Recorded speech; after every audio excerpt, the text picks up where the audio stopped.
ইয়ার রান্নাঘর আজকে করব লাউ। একটা মাথা নিয়ে এসছে আর লাউ দিয়ে করবো আজকে। লবণ মাখাতে হবে আর হাফ চামচে হলুদ দিলাম,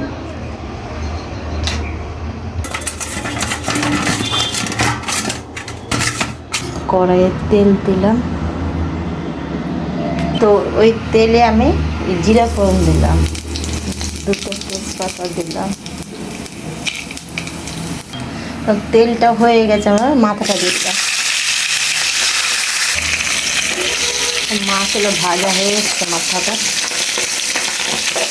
তো মাথা ভাজা হয়ে গেছে, তাই লাউগুলো দিয়ে দিলাম। সব লাউটা দেওয়া হয়ে গেছে, কড়াই ধরে গেছে।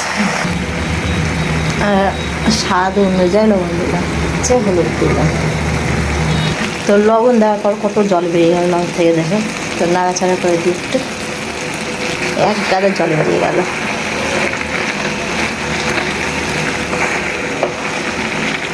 চার পাঁচটা কাঁচা লঙ্কা দিলাম, কত জল বেরিয়েছিল লাউ থেকে।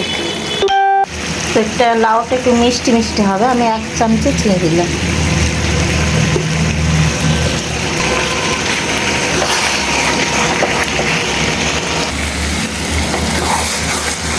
তো নামানোর সময় হয়ে গেছে। তো মিষ্টি লবণ মিষ্টি সব ঠিকই আছে, আপনারাও ট্রাই করে দেখবেন।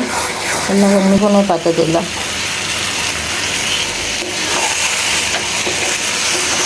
লাউ দিয়ে যদি মাথা ভালো লাগে তাহলে একটা লাইক দেবেন, একটা শেয়ার দেবেন, আর বেশি বেশি কমেন্ট করবেন। বাই।